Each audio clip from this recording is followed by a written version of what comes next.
Welcome back. Thom Hartmann here with you. And Nelson Mandela, of course, passed away yesterday. We've been talking about him.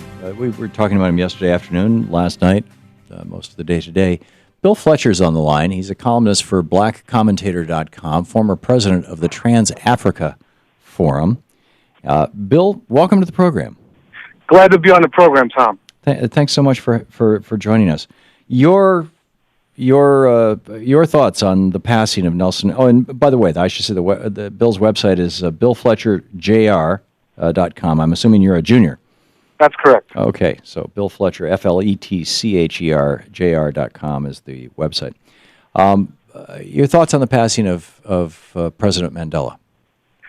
Well, obviously, like millions of other people, I was saddened in the news. I was expecting to hear of his passing. I'd known how ill he had been. But I've spent a lot of the last 24 hours celebrating his life. I've been speaking with people about the importance of just the joy that we should feel about the fact that this man was on our planet and the contributions that he made and that he introduced so many of us to the people of South Africa.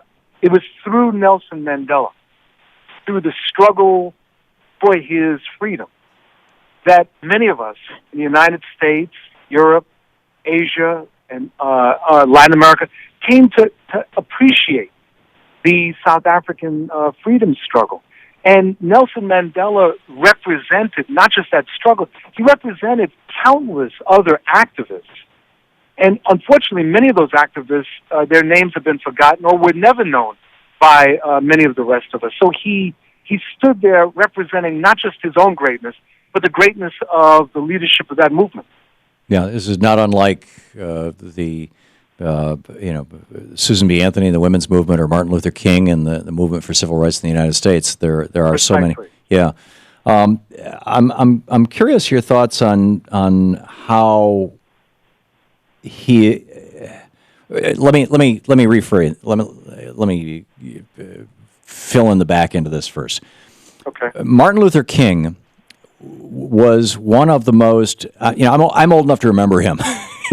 and remember watching him speak live. I never was physically in his presence, but watching him speak on television and seeing the newsreels and reading his speeches and he spoke about social justice. He spoke about economic justice. He talked about the ruling class. He talked about the bankster class, basically, not using that word, but if he was around today, he'd be down with the Occupy movement.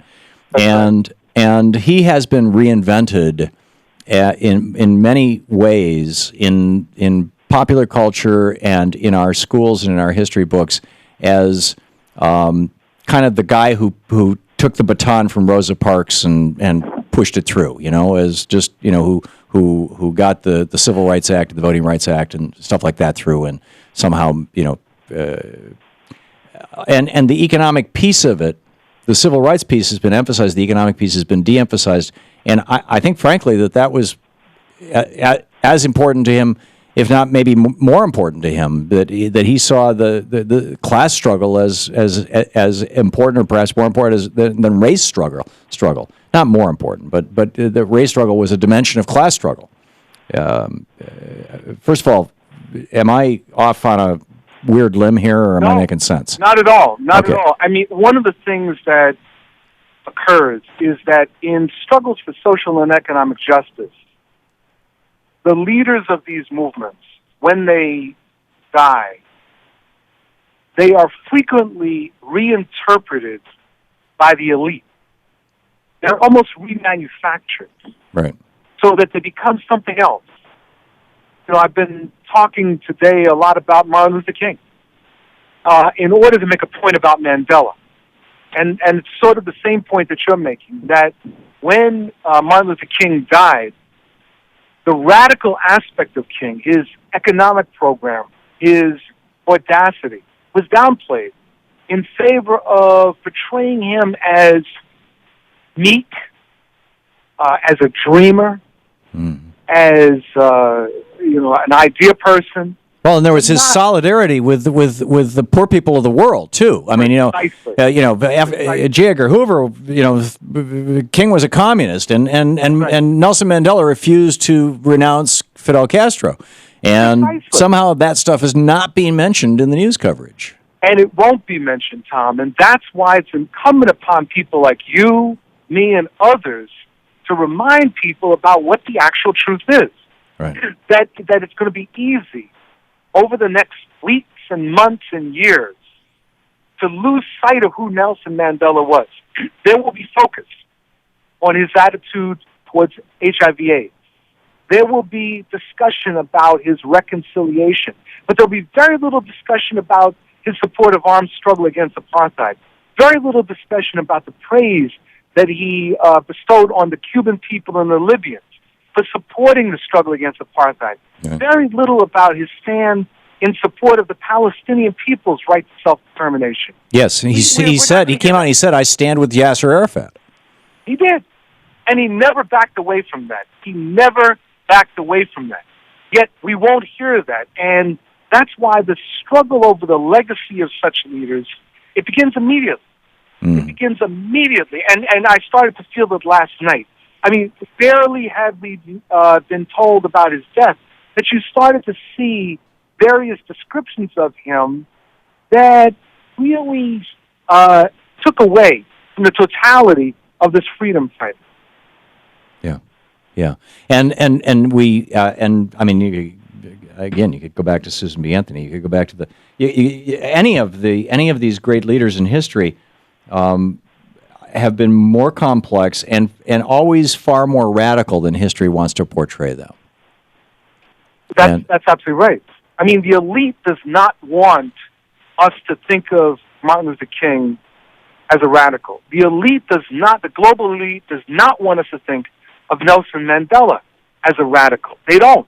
Yeah. They have a vested interest in making him safe and of holding up a caricature of Mandela, a caricature of Martin Luther King, a caricature of Rosa Parks, in order to make certain points about the way that they see change happening, the kind of change that they believe is important. And it's our job to push back. Yeah.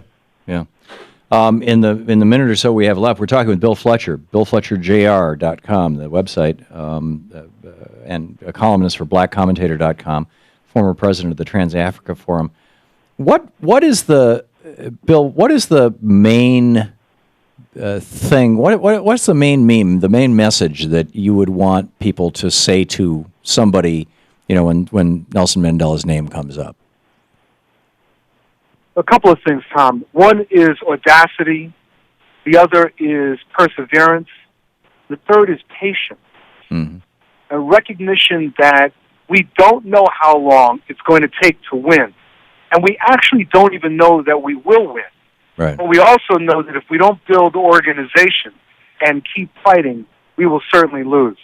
Yeah. It's a big one.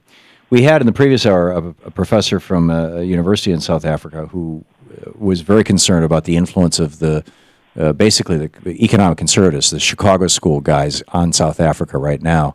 Yeah. Do you see any evidence of a resurgent left in South Africa? Oh, absolutely. There's an intense struggle going on right now in South Africa over the economy. It's been going on actually since 1994. Right. And it's increasing, and there's a struggle in the trade union movement. Yeah. Over which direction to go. Yeah, and we need to be supporting that if we're going to support the legacy of Nelson Mandela. Bill Fletcher, thanks so much for being with us, Bill. My pleasure, Tom. Thank you so much. Great talking with you. We'll do that. This is the Thom Hartmann Program. Bill Fletcher, once again, his website, Bill Fletcher, FletcherJR, as in junior.com.